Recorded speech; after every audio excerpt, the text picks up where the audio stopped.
Roberto Alagna, auriez-vous la gentillesse de vous présenter? Alors, je suis Roberto Alagna et je suis ténor.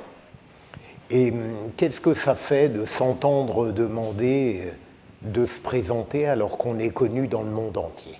Vous savez, on est connu souvent par les gens qui vous suivent, mais il faut toujours développer. Vous savez, cet art, c'est un art de communication, c'est un art de partage, et donc il faut toucher la multitude. Vous voyez, c'est mon petit message christique.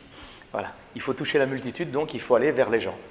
Justement, j'ai l'impression que vous avez eu l'obsession de sortir l'opéra du champ un peu étroit, technique où il se trouvait, pour le rendre véritablement populaire.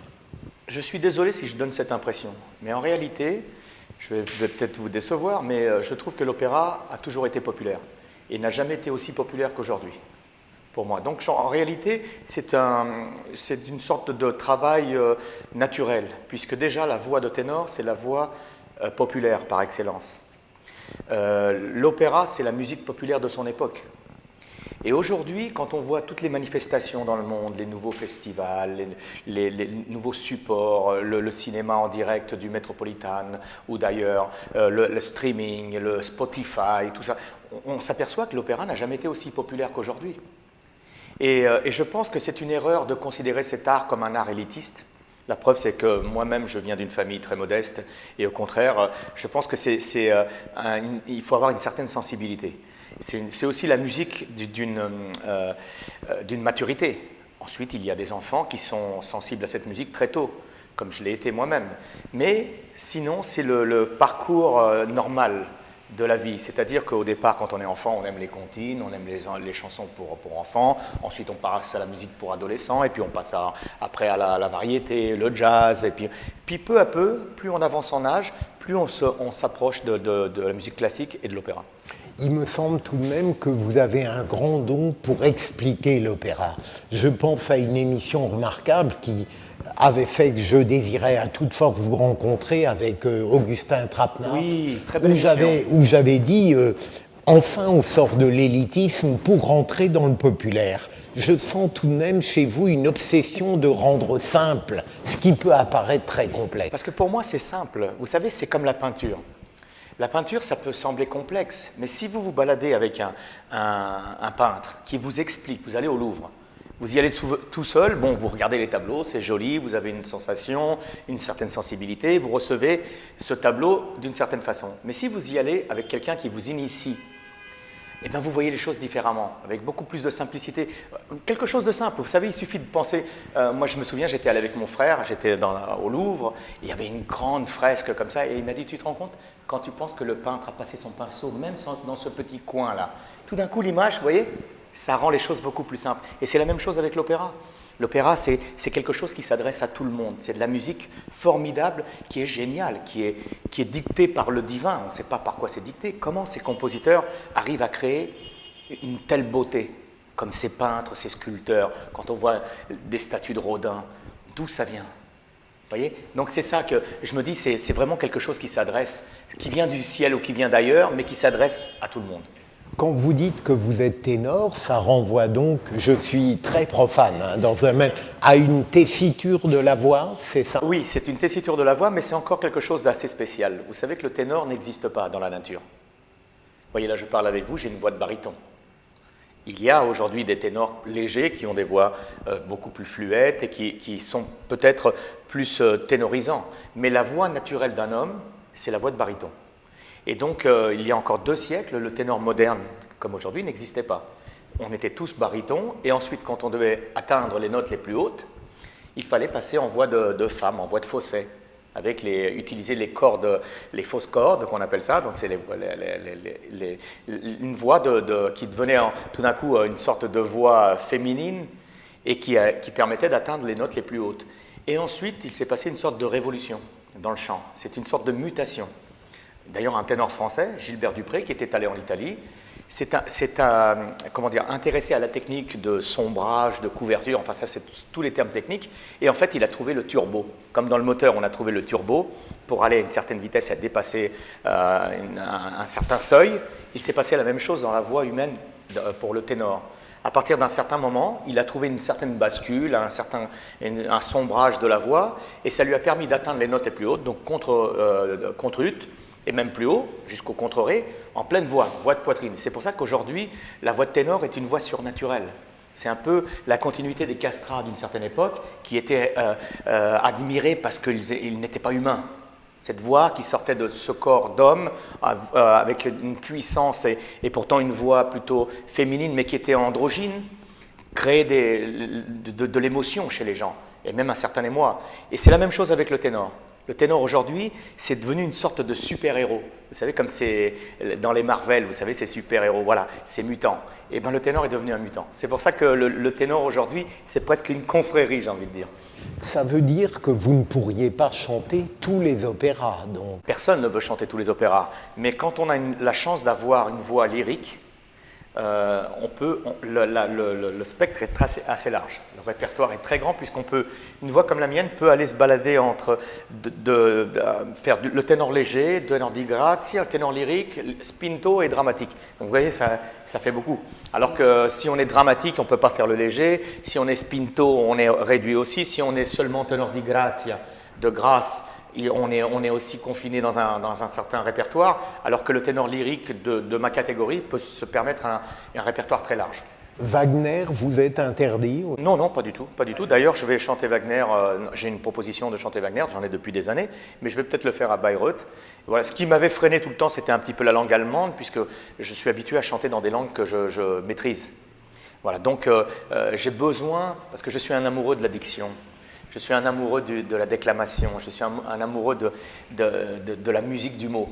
Voilà, donc j'ai besoin de maîtriser complètement la langue. Bon, là, je vais avoir de la chance puisque mon épouse, elle parle allemand couramment et donc elle va pouvoir aussi me contrôler puisque moi, j'écoute du Wagner depuis toujours. J'aime les chanteurs allemands, la langue allemande, j'adore cette langue, mais je ne la maîtrise pas au point de me rassasier de cette musique. Si vous le faites, ce sera la première fois. Oui, Wagner. ce sera la première fois. Je voulais vous demander, j'ai l'impression que deux hommes ont une influence décisive dans votre vie, peut-être davantage, un patron de restaurant italien et puis évidemment Pavarotti, parce que vous aviez raconté une anecdote extraordinaire sur lui. Ce patron de restaurant italien, il avait deviné d'emblée quel était votre incroyable talent?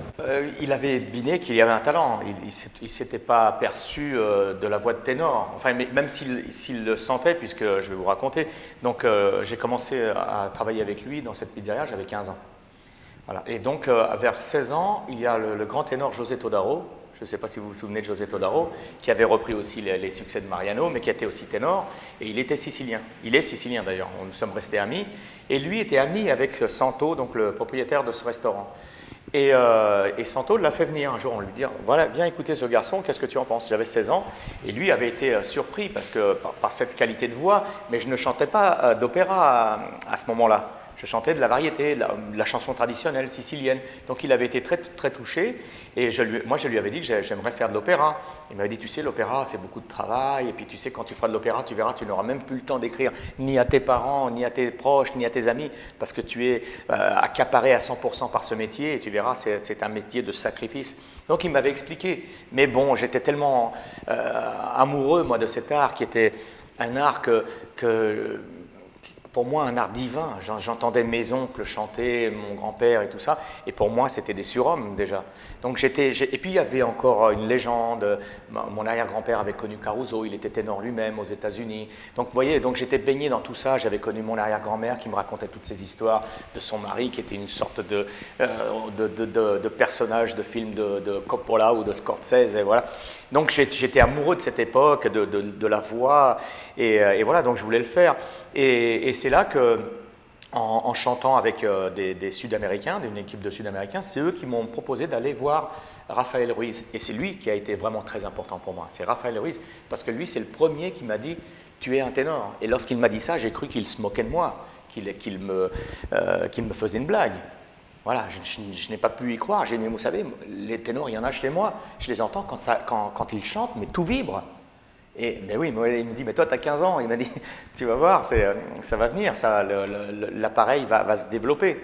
Et voilà, donc ensuite il m'a donné des cours pendant 5 ans, mais c'était pas des vrais cours, c'était plus une sorte de communion entre nous. Il y avait quelque chose d'étrange avec cet homme qui était un homme d'une autre époque. Déjà, il était métis. Il venait de Cuba, il avait laissé son pays, il n'était plus jamais revenu à Cuba, il avait fui la dictature de l'époque, il avait laissé sa famille, ses frères et sœurs, ses parents. Et donc c'était un homme d'une autre époque, et donc il s'est créé quelque chose entre nous deux, presque de mystique.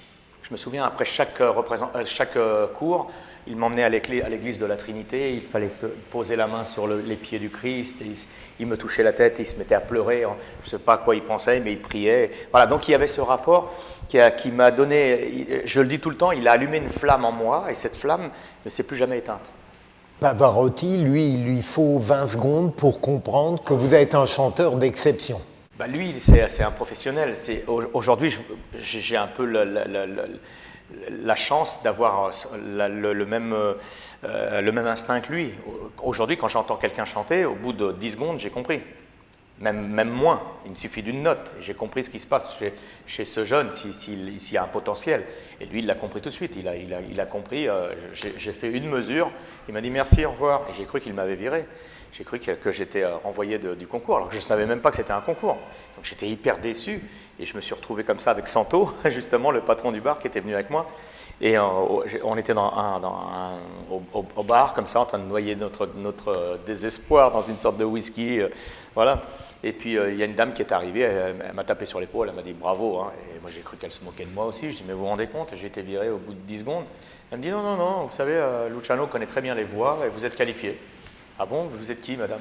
Je suis madame Pavarotti. Voilà.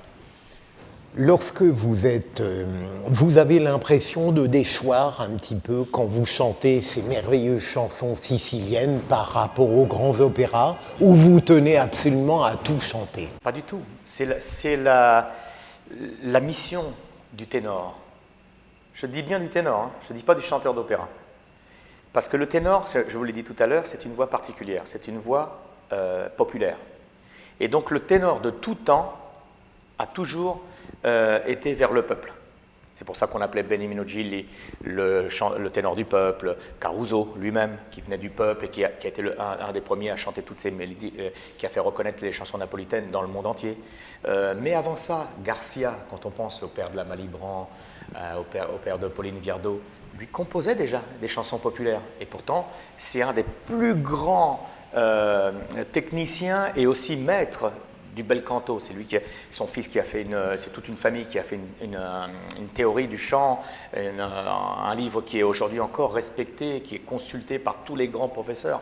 Voilà, donc lui faisait déjà ça, il écrivait, il composait des petites chansons, des petites chansonnettes pour sa fille et pour lui-même, parce que c'est important, parce qu'on ne peut pas créer, le mot est gros, mais une sorte d'apartheid musical. On n'a pas le droit de faire ça. On ne peut pas mettre des lignes là, c'est le classique, c'est de la bonne musique, et ça, c'est pas de la bonne musique. Non, la musique est faite pour toucher le cœur de tout le monde. Et on a les moyens de s'adresser à tous. C'est-à-dire que moi, je considère que la voix de ténor, c'est comme un instrument. On reçoit comme un Stradivarius. Et si on a un Stradivarius, le violon, est-ce qu'on peut jouer seulement du Mozart? Non. Le Stradivarius, on peut aussi jouer du jazz, on peut jouer de la variété, on peut tout jouer, parce que cet instrument se plie à cet art qui est divin, encore une fois. Et voilà. Et je pense que c'est la même chose pour la voix, et encore plus parce que nous, on a des mots à faire partager, en plus de la musique. C'est pas seulement la musique, on passe un texte qui est touchant. Et donc, de tout temps, le ténor a été la voix populaire, et qui n'a pas hésité. Mais avant moi, même encore les Placido Domingo, Pavarotti, Carreras, enfin tous les grands, avant encore les Björling, je ne sais pas, Rosweng, enfin tous les grands ténors du passé, tous ont ont mis leur voix au service de la musique populaire. Vous êtes très au fait de l'histoire du chant et de l'opéra, vous vous êtes passionné pour elle? Ah oui, c'est ma passion. Vous savez, l'opéra m'a tout donné. Je viens d'une famille modeste, première génération issue de l'immigration. Je suis le premier né en France de ma famille sicilienne. Donc il y a une sorte de, presque pas de complexe, mais presque. C'est-à-dire qu'on est étranger partout. On est étranger en France parce qu'on vous dit non, vous êtes italien, Roberto Alagna, vous êtes un petit rital. Quand on est en Italie, on se dit ah, maintenant on est chez nous. Eh ben non, t'es le petit français. Donc il y a quelque chose qui se crée et qui fait que moi, en plus, qui était très très timide, je me renfermais et j'étais très complexé avec tout ça. Et l'opéra m'a permis de trouver une sorte de confiance en moi, m'a permis d'apprendre des tas de choses, de me cultiver dans des tas de domaines. Vous savez, l'opéra vous emmène dans tout.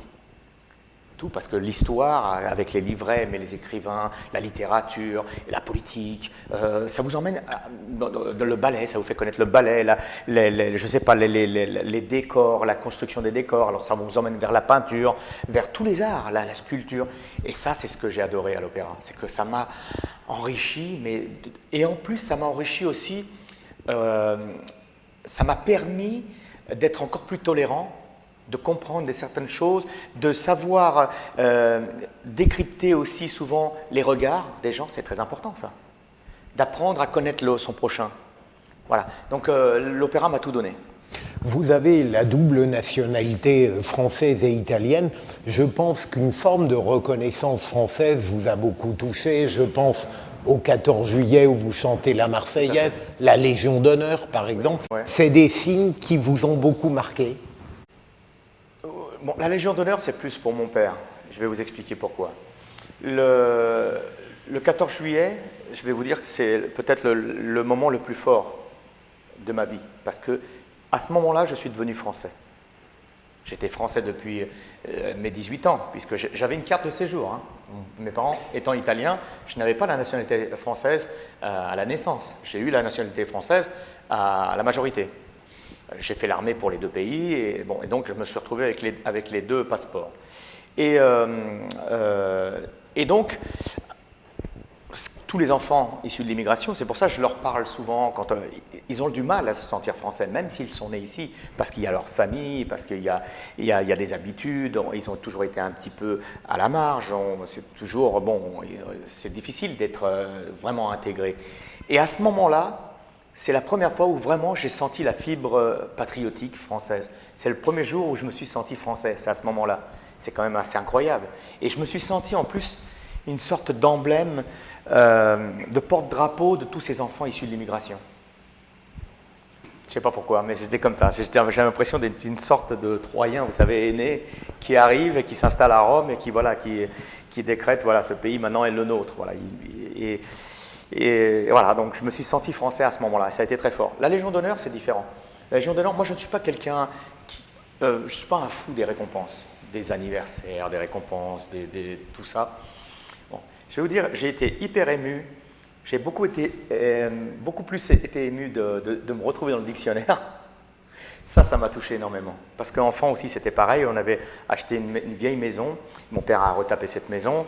Et il y avait un grenier. Et dans ce grenier, il y avait des tas de livres. Et j'avais trouvé un dictionnaire de 1790 qui était vieux. Et je l'ai gardé pour toutes mes études, ce dictionnaire. Un vieux dictionnaire. Et je me souviens que mon passe-temps, c'était souvent d'aller voir dans les personnalités s'il y avait des noms que je connaissais. Par exemple, je prenais le nom d'un cousin et je cherchais d'un voisin, voir s'il y avait ce nom-là. Et à chaque fois que je trouvais quelqu'un, vraiment, je disais « Oh, regarde ça, il est dans le dictionnaire », je ne sais pas, ça me touchait énormément. Donc voilà, de me retrouver dans le dictionnaire, je me suis un peu projeté en arrière vers cet enfant et je me suis dit « Tiens, ça m'aurait fait un choc et peut-être une grande émotion de trouver un Alagna dans le dictionnaire. » Voilà, là, maintenant, il y en a un.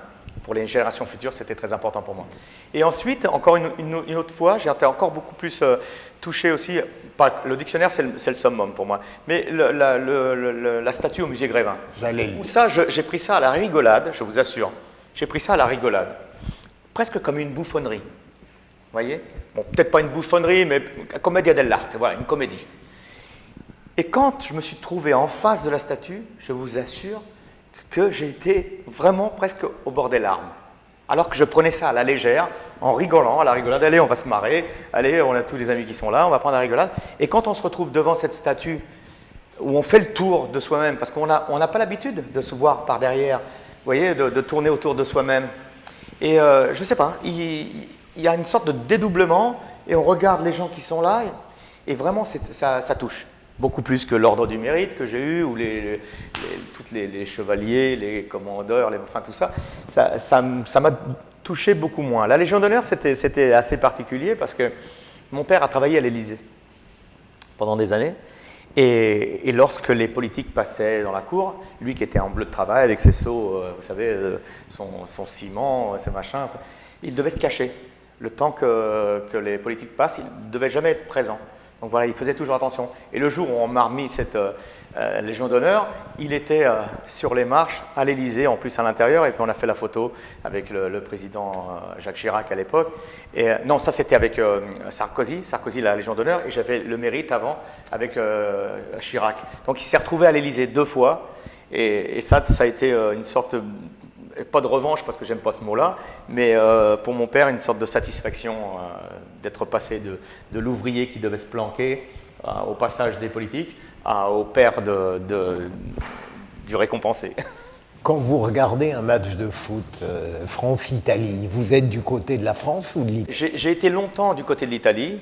Et c'est vrai que les derniers matchs, j'étais du côté de la France. Et ça vous faisait des engueulades avec mon père parce que voilà. Mais bon, en même temps, en réalité, je vais vous dire quelque chose. Un jour, on m'a posé la question. Il y avait un match Italie-France. Tu es pour qui? J'ai dit, moi, peu importe, de toute façon, je gagne. Pour revenir à l'opéra, est-ce que vous avez su d'emblée concilier la beauté du chant avec la puissance de l'acteur? Non, c'est quelque chose. Vous savez, quand on est timide, on doute énormément. Et je me suis aperçu que les chanteurs d'opéra doutent beaucoup plus que tous les autres artistes. Pourquoi? Parce que l'opéra, la voix est quelque chose de tellement fragile, de tellement délicat, que vous pouvez tomber chaque soir. C'est-à-dire que chaque soir, vous remettez votre titre en jeu. Et ça, c'est pas évident. C'est très rare, les disciplines dans le sport, oui, mais en boxe, par exemple, vous voyez, vous êtes le champion du monde, mais vous pouvez tomber au prochain combat. Et là, c'est tous les soirs la même chose. Donc, en fait, les chanteurs d'opéra sont très, très humbles et doutent énormément. Et moi, encore plus, parce que le fait d'avoir été autodidacte, je ne savais jamais si c'était bien ce que je faisais, si j'étais en retard, si j'étais pas, je ne travaillais pas trop. Vous voyez, donc il y avait toujours une sorte d'urgence à trouver une confiance en soi, mais sans avoir l'écho de savoir si ce que je fais c'est la bonne route, si j'emprunte le bon chemin, si je ne prends pas des chemins de traverse. Vous voyez, ça c'est difficile. Et je dois dire que j'ai eu de la chance parce que j'ai une famille exceptionnelle, donc aussi bien mes frères que ma sœur, mes parents ont été initiés très tôt à cet art. Et le fait de m'avoir vu grandir au milieu d'eux, et moi j'étudiais à la maison, donc ils se sont fait une oreille, et surtout une oreille de ma voix.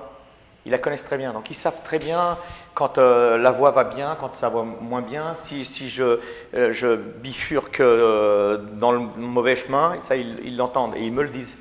Donc ça c'est important, je me souviens, moi je chantais avec ce vieux professeur Raphaël Ruiz, et lui me faisait chanter tous les rôles dramatiques, Othello et tout ça. Et un jour, un professeur du conservatoire d'Orléans, une femme, m'a dit « Mais tu sais, tu vas te casser la voix à chanter comme ça. Il ne faut pas chanter comme ça, il faut chanter d'abord du Mozart. C'est ça la règle du bel canto, c'est passer par les choses plus légères. » Et puis peu à peu, elle avait raison dans un certain sens, mais il y a aussi, bien sûr, toujours les exceptions. Et donc elle m'a dit « Viens dans mon conservatoire et tu vas voir, ça va changer complètement. » Et donc j'ai quitté Raphaël Ruiz, parce que j'ai cru à cette femme qui était renommée, qui avait un vrai conservatoire, alors que moi, avec Ruiz, c'était un peu Rocky Balboa qui allait dans les bas-fonds de Paris pour aller étudier. Et donc, je suis allé là-bas et j'ai commencé à travailler Mozart. Alors, c'est vrai qu'au départ, la voix devenait très élégiaque, de grâce, je pouvais faire des pianis, je pouvais faire des choses qui étaient très jolies. Et donc, ça m'a plu au départ, il y avait une certaine aisance. Et au bout de 3 semaines, donc 3 semaines de conservatoire, j'étais dans ma salle de bain en train de chanter et ma mère frappe à la porte. Elle me dit « Roberto, c'est bizarre, qu'est-ce qui se passe dans ta voix? Il y a un truc qui est en train de changer et c'est plus comme avant. » Je dis « Maman, tu ne comprends rien. Avant, je faisais des erreurs, je chantais des choses trop lourdes, trop difficiles, trop dangereuses. Maintenant, c'est ça, le vrai chant, tu vois, ça c'est du bel canto. Oui, elle m'a dit « Mais bon, fais attention quand même. » Et elle avait raison. Au bout de 4 semaines, je ne pouvais plus chanter. 5 semaines, j'avais perdu la voix. Plus de voix.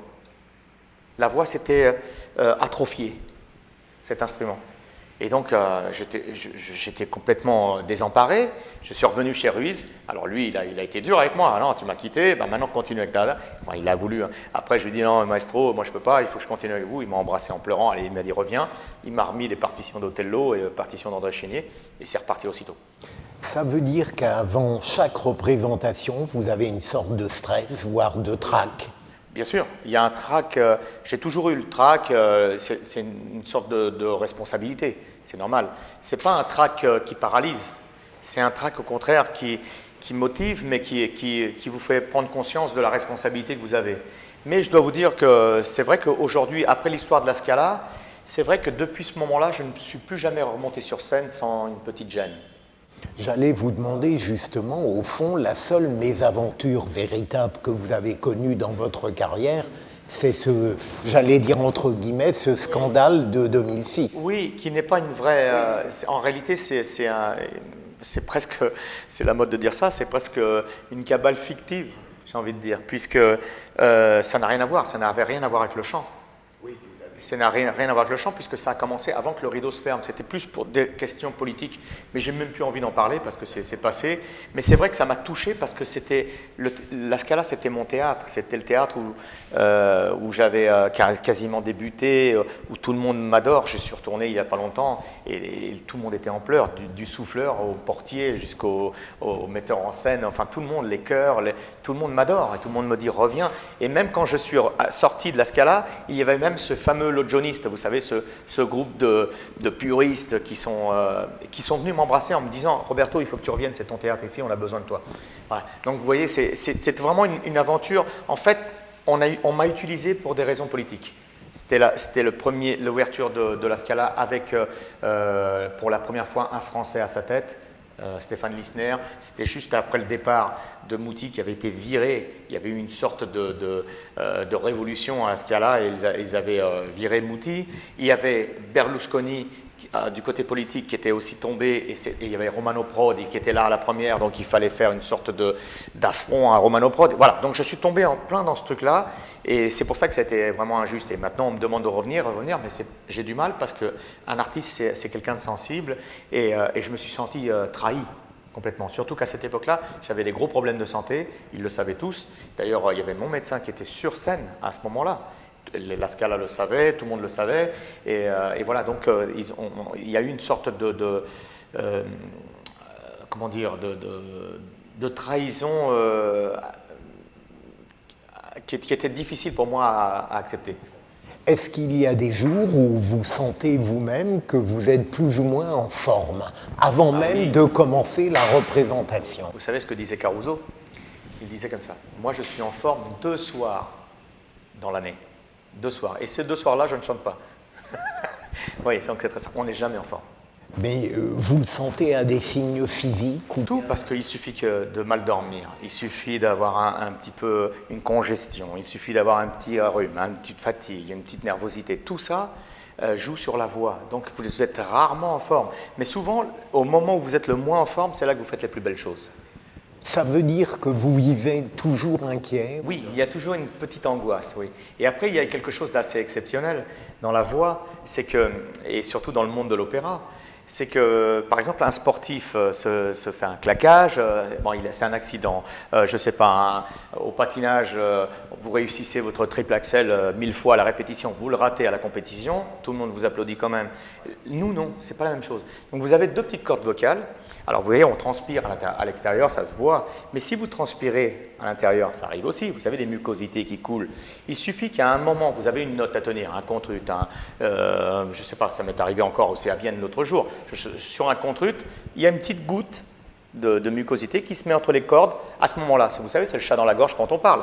Alors quand on parle, on a un petit chat dans la gorge, on fait voilà. Mais si vous êtes en train de tenir un contrut, hop, ça déraille un petit peu. Et ce qui est curieux, c'est que c'est quelque chose qu'on ne peut pas contrôler. Ce n'est pas quelque chose qui est une déficience technique. Eh bien, on va vous massacrer pour ça.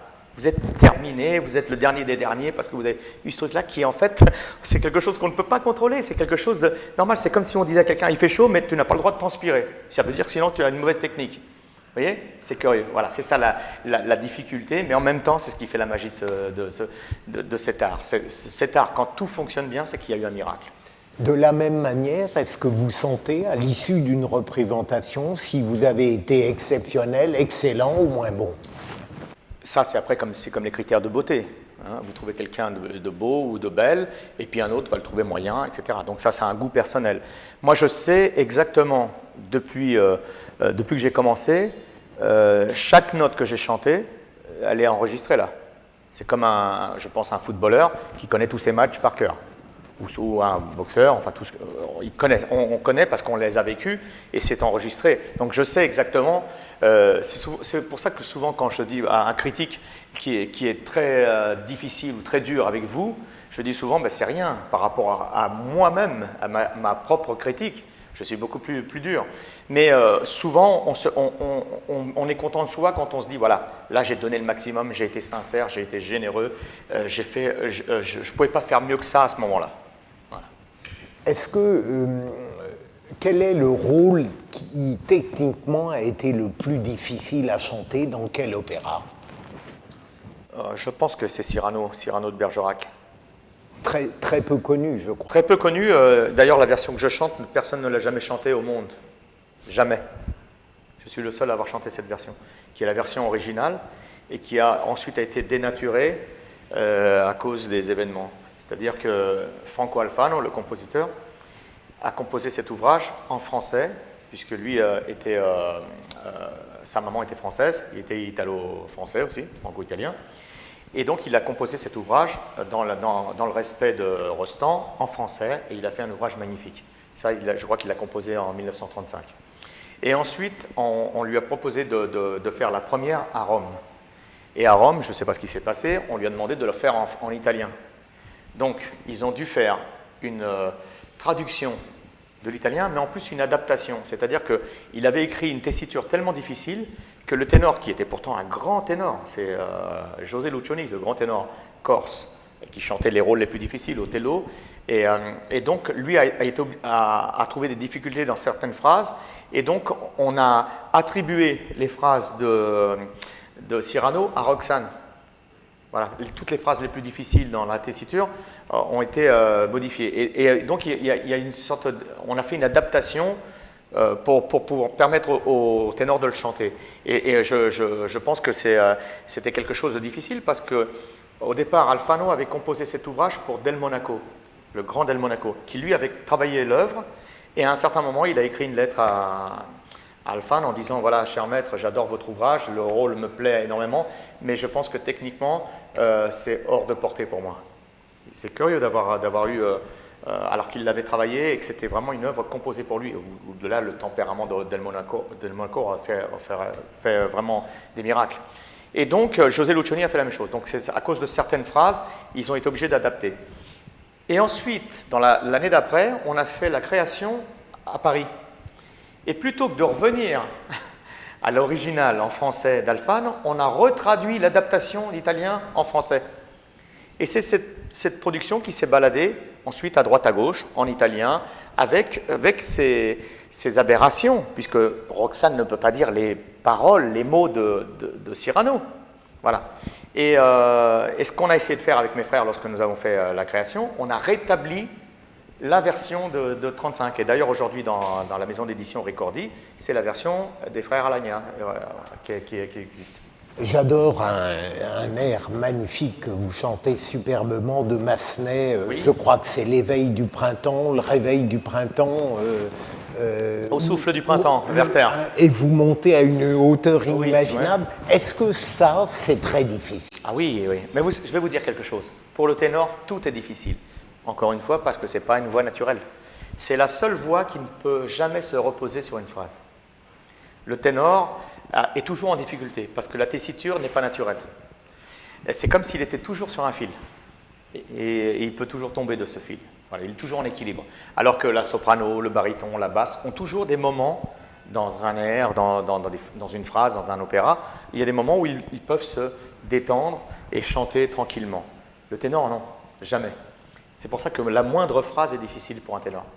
Une représentation totalement réussie, est-ce que ça n'est pas un miracle entre le chanteur, votre partenaire, le metteur en scène et le chef d'orchestre? Ah, pas seulement, les techniciens, même le public.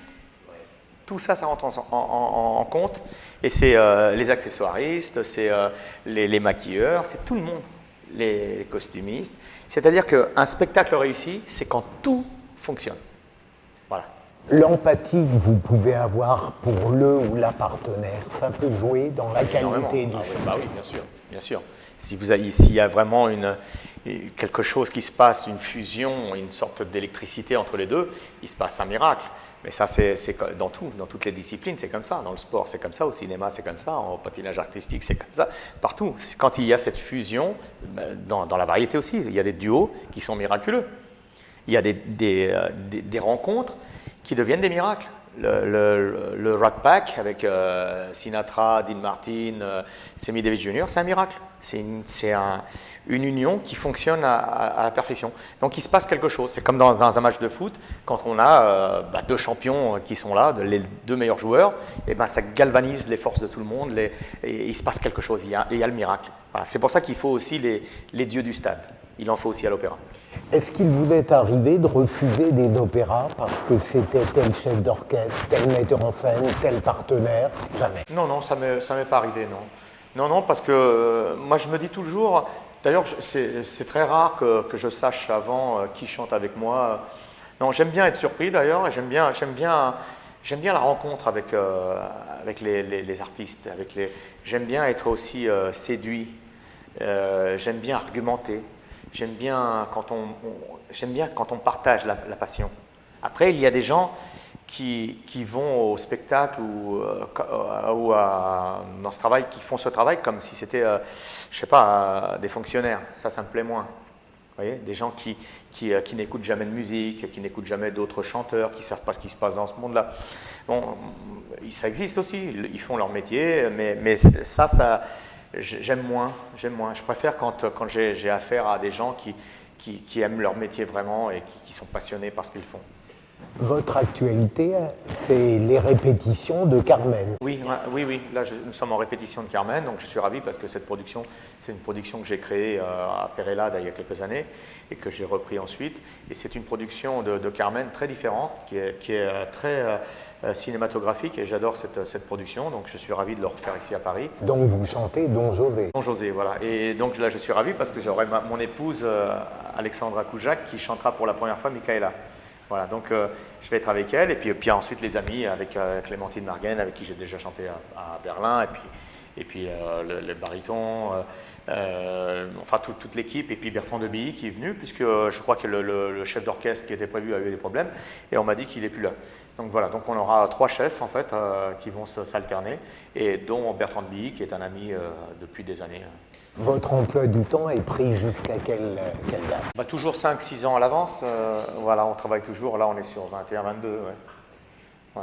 C'est extraordinaire. Vous devez avoir une équipe dont j'ai pu constater l'efficacité. Oui. J'ai ma sœur qui s'occupe déjà de tout, qui est mon manager international. Donc, elle est en contact avec tout le monde entier.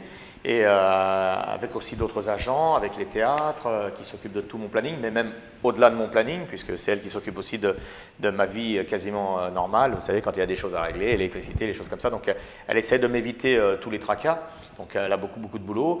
Et puis voilà, après j'ai une équipe aussi de communication, dont une amie qui est très intime aujourd'hui, et qui fait ça vraiment pour son plaisir, puisqu'elle a vraiment son travail, et qui fait ça vraiment parce qu'elle s'est prise d'affection pour moi. C'est Stella Vicinian qui travaille avec moi. Et puis ensuite, j'ai ma maison de disques. Là, je viens de changer de maison de disques.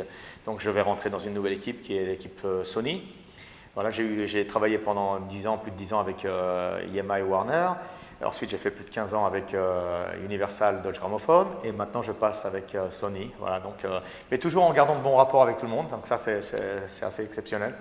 Lorsque vous avez une soirée d'opéra, un grand rôle évidemment, comme toujours, quelle est votre journée type? Qu'est-ce que vous faites? Est-ce que les gens sont très intéressés par ça? Ils ne savent pas quel régime vous vivez durant la journée? Vous savez, quand dans la journée, aujourd'hui par exemple, j'ai changé, puisque j'ai une petite fille, je m'occupe d'elle plus facilement, donc je suis un peu pris avec elle et je pense moins à l'opéra. Mais quand je suis seul et que je n'ai pas ou ma grande fille ou ma petite fille, je suis toujours concentré. Déjà, je me prépare mentalement, c'est-à-dire que je revois toute la partition dans ma tête, je revois toute la mise en scène, le moindre geste. C'est comme si j'avais une caméra qui me filmait et je me vois en action. Et donc, j'approfondis toute l'œuvre. Ensuite, je me replonge encore dans la partition, je recherche des choses, j'essaie de me relaxer le plus possible. Et puis très vite, après, on commence à mettre la machine en route. Donc, un peu de sport, quelques mouvements pour le sport, pour s'oxygéner aussi. Et puis après, voilà, quelque chose de très léger à manger. Et puis ça y est, on est déjà... Combien de temps avant, par exemple? 4 heures avant. 4 heures avant. 4 heures avant. Disons quelque chose de strict, des pâtes. Moi, je mange juste des pâtes. Juste des pâtes, un plat de pâtes et c'est tout.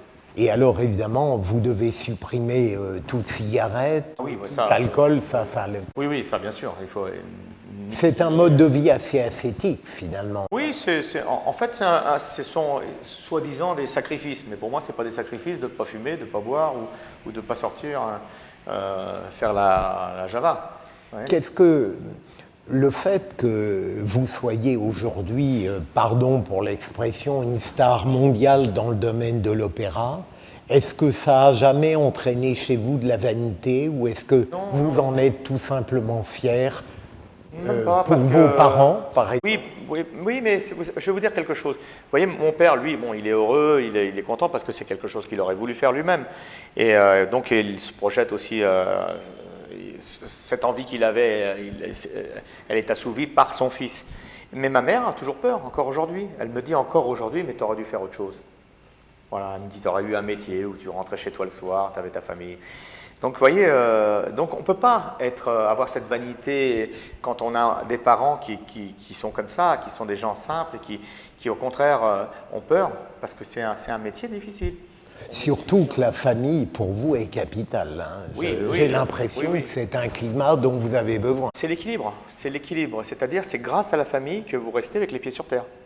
Parce que c'est vrai qu'on peut vite s'envoler, même si, je vous dis encore une fois, dans l'opéra, c'est quand même difficile, parce que tous les jours, il faut se remettre en question. Par exemple, on vous signe un contrat pour dans 5 ans. Mais est-ce que dans 5 ans, on sera capable de chanter ce rôle? Vous voyez, donc c'est dur à accepter, ce truc-là. Donc on ne peut pas se dire, voilà, je suis le roi du monde, je suis le plus fort du monde. Quand je vois ces slogans, le plus grand ténor du monde, machin, ça me fait rigoler. Parce que c'est du slogan. C'est même ridicule. Moi, je sais que si on disait de moi le plus grand ténor du monde, je dirais aux gens, arrêtez avec ça, parce que c'est pas comme ça. Déjà, il n'y a pas de classement. Ça n'existe pas, le classement. C'est pas de la compétition. On n'est pas un soir on est bien et puis le lendemain on est moins bon et puis dans ce rôle-là il y a celui-là et puis dans l'autre. C'est comme ça. Et c'est un tout. Donc voilà, c'est un métier où on ne peut pas cette fameuse grosse tête. Moi, j'ai jamais vu un chanteur d'opéra avec la grosse tête. Jamais vu. Pourtant, Pavarotti, il aurait pu l'avoir ou Domingo ou les autres. Ils l'ont pas. Vous avez malheureusement perdu votre première épouse dans des conditions tragiques. Enfin, est-ce que la vie d'un ténor comme ça, par Mons et par Vaux, rend peut-être difficile la gestion d'une vie conjugale ou familiale? Et j'ai cru comprendre que vous désiriez un petit peu maintenant vous attacher un peu plus qu'à l'époque à votre vie familiale. Oui, bien sûr, parce que moi j'avais de la chance, j'avais épousé une femme exceptionnelle, Florence, tout allait bien, on était jeunes, on venait d'avoir notre enfant, ça commençait à aller bien économiquement, on avait acheté notre petit appartement, notre voiture, et je me souviens, je roulais sur le périphérique avec ma voiture, et à un moment j'ai eu l'impression de m'envoler. Et c'était le bonheur que je vivais à cet instant-là. J'étais tellement heureux que j'avais l'impression de flotter, voilà, de m'envoler sur cette voiture comme si c'était un avion et que j'allais m'en aller au ciel. Et d'un coup, une semaine plus tard, on m'annonce que Florence a plus que 3 mois à vivre. Vous voyez? Donc le sol s'ouvre sous vos pieds et tout s'effondre. Et là, vous vous rendez compte que tout ce qui est matériel, ça n'a aucune importance. Ce n'est plus rien. Et quand vous avez 29 ans, vous voyez la leçon de vie que ça vous donne? Donc voilà. Et ensuite, qu'est-ce qui s'est passé? Elle est décédée, la pauvre, au bout de 14 mois. Elle a quand même résisté 14 mois de chimio, enfin de tout ça, tout le traitement, vous pouvez imaginer. Moi qui, tous les soirs, dormais à l'hôpital avec elle, sur un fauteuil. Ensuite, j'allais chanter. J'ai annulé tous mes spectacles aux États-Unis, en Argentine, partout, pour rester en Europe, pour pouvoir rentrer tous les soirs. Donc je faisais ça, et c'était d'ailleurs Bertrand de Billy, on en a parlé tout à l'heure, elle a souvent passé des nuits avec moi, à mes côtés, à l'hôpital.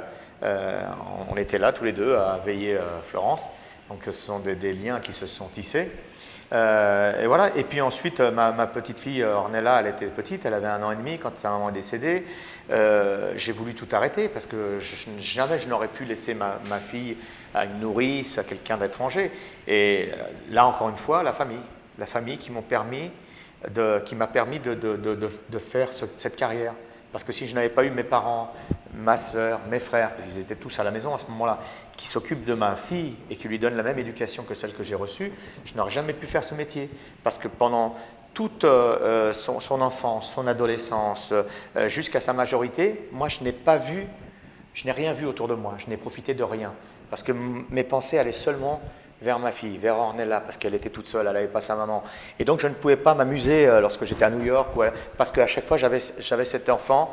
Et quand elle a pris son envol, comme ça, où elle a eu aussi sa petite famille, qu'elle a fondée, c'est là que j'ai vu les beautés qui m'entouraient. Voilà, j'ai vu la beauté autour de moi, parce que j'étais libéré, je savais que ma fille maintenant avait pris son envol, et ça m'a permis de voir les choses. Et c'est là que je me suis aperçu, New York c'est génial, c'est génial. Je ne voyais pas tout ça avant. Vous voyez, et voilà, donc encore une fois, grâce à la famille, j'ai pu faire la carrière. Après, vous savez, quand on a une équipe, on a une super équipe, mais il faut s'en occuper aussi, donc il faut travailler. On ne vous peut plus vous dire, bon voilà, j'abandonne là. Non, vous avez besoin économiquement. Puis moi, j'ai fait des tas de choses avec mes frères où on a été nous-mêmes producteurs, où on s'est endettés. En fait. Donc j'étais pris dans une sorte d'engrenage, il fallait que je travaille absolument. Et voilà, et maintenant que j'arrive à la maturité où j'ai une seconde chance, puisque j'appelle ça une seconde chance, j'ai rencontré Alexandra qui m'a donné un enfant, aujourd'hui elle a 3 ans, j'ai pas envie de rater ça, et encore aujourd'hui on a beaucoup plus de chance parce qu'on a la technologie moderne, Skype, FaceTime, on peut voir l'enfant grandir, tous les jours on se voit, alors que moi Ornella, des fois je la voyais pas pendant 1 mois, et donc quand je revenais c'était plus la même enfant, j'avais tout raté, vous voyez, donc tout ça, ça m'a... ça m'a rendu triste, ça m'a rendu presque coupable. Voilà, je me suis senti coupable par rapport à Ornella. Et voilà, donc là j'ai une deuxième chance, je vois, c'est comme si je revivais Ornella à travers Malène, et puis je vois déjà Malène à plus tard à travers Ornella. Voilà. Et aujourd'hui elle m'a aussi fait grand-père, voilà, donc je suis ravi. Vous vous intéressez un peu à la politique ou pas du tout? Je suis un observateur. Je vais vous dire pourquoi, parce que je n'ai pas la culture politique. Vous savez, la culture politique vient de la famille. C'est comme la religion, c'est comme tout ce que vous voulez, comme l'opéra. Voyez. Donc nous, on n'a pas eu la culture politique. Pourquoi? Parce que toute ma famille sicilienne n'a jamais voté.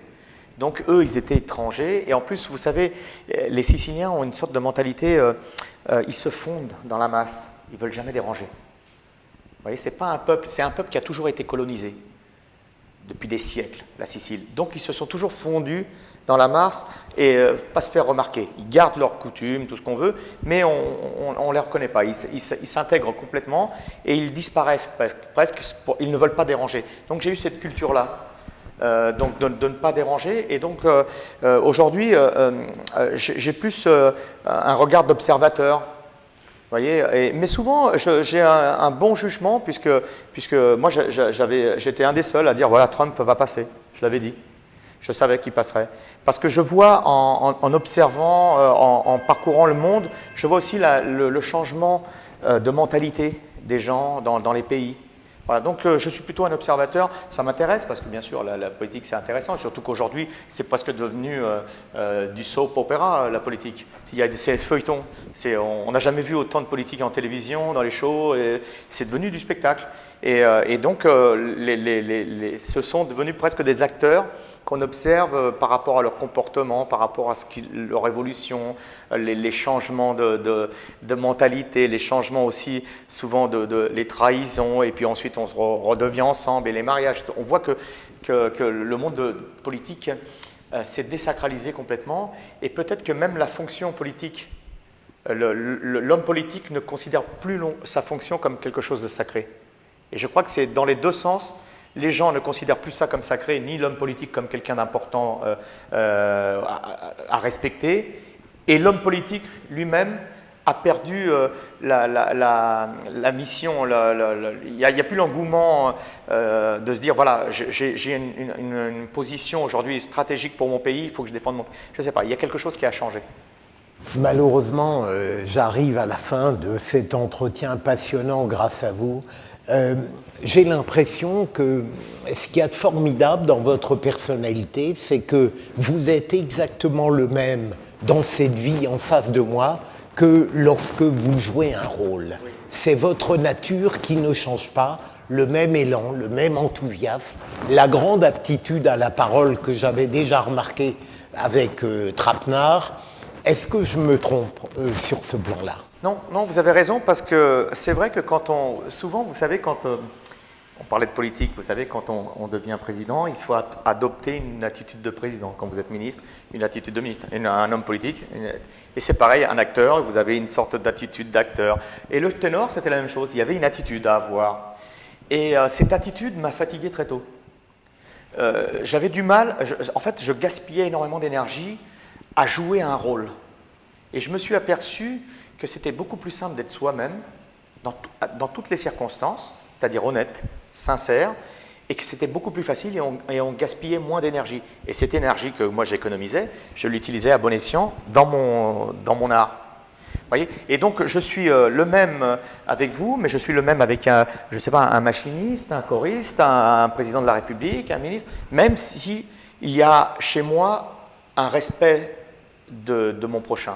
J'ai toujours respecté n'importe qui, le taxi qui m'a amené ici, le chauffeur de taxi. Je respecte tout le monde parce que j'aime les gens et parce que j'ai un grand respect de mon prochain. Et je crois que quand on est comme ça, qu'on va vers l'autre, qu'on est tolérant, eh ben on est vite accepté. Moi, dans la rue, on ne m'appelle jamais maestro, on ne m'appelle jamais monsieur Alagnère, c'est Roberto. Et pourtant, des gens qui ne me connaissent pas non plus. Vous voyez, tout à l'heure, je suis descendu, Roberto. Ouais, voilà. Et ça, j'aime, parce que c'est ce que j'ai voulu. Une sorte de proximité qui n'est pas la proximité rustre, qui veut dire sans respect et de bas niveau. Non, moi j'aime la proximité comme chez Pagnol, vous savez, avec les sentiments nobles, où on fait un geste et on s'aperçoit que ce geste, il est fait vraiment avec le cœur. Je vous remercie infiniment d'avoir été vous-même. Merci et j'en ai tellement bien profité. C'est gentil. Merci. Merci.